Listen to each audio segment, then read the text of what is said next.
首先先把箱子方向朝向一致，就是这个大平面朝下，朝里是一个大平面，一个小平面。朝里之后呢，把它放到直板仓里。直板仓呢，这儿有一条线，这条线是基准线，对着这个折痕，通过手柄前后左右调整。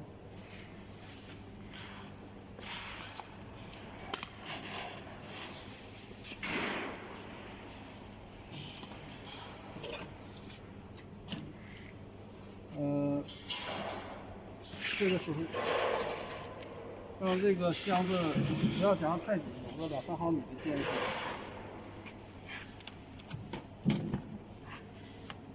这个折痕对准这个是箱子的左右供直板仓左右的位置。这个是限位的，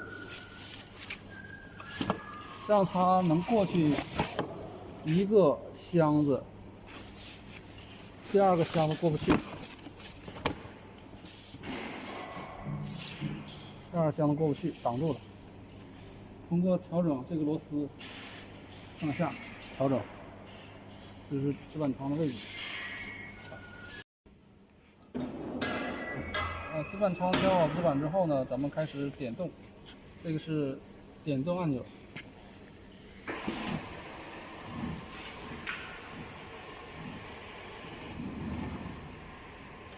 点动，轻轻点动。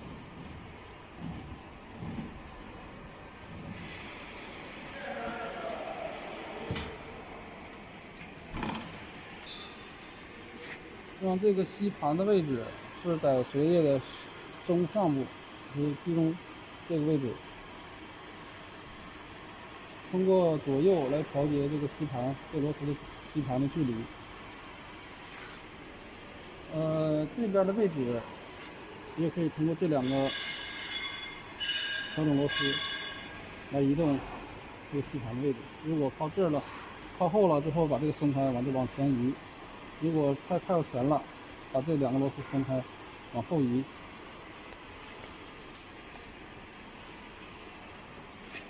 松上之后呢，位置调整好之后呢，接着往上点。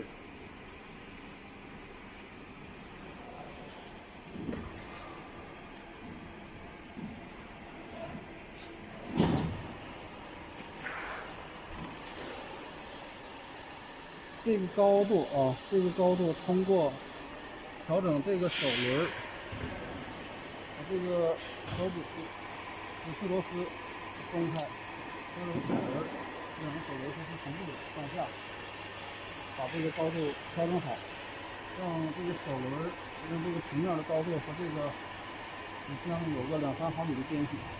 调这个手轮的时候，要用尺量一下这两侧高度是不是相同的。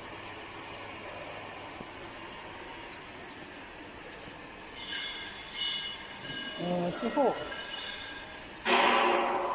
调整打边折页，通过调整这个也是两个调整螺丝的长短，来控制这个打边折页的长度。够不着了，就是把它分开往前；如果太过了，就是把它分开往后。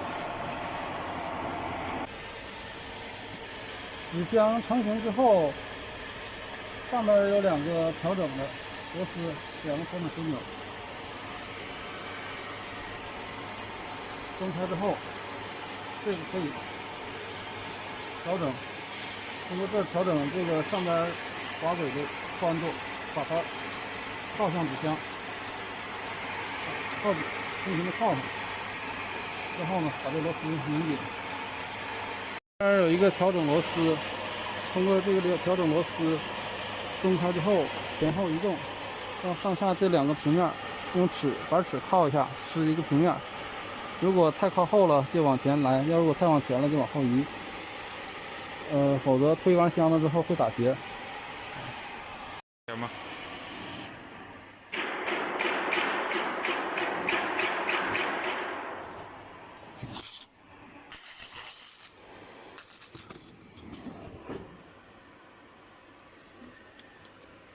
按这个胶带的位置，通过摇这个手柄轮上下来调节胶带在箱子的位置。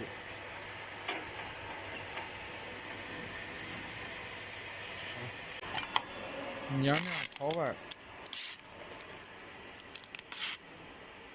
然后通过这儿，到这儿是个单向轮，迎面朝里。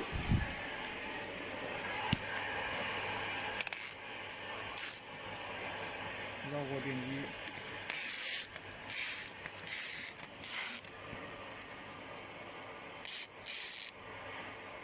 再从这儿压片放进去。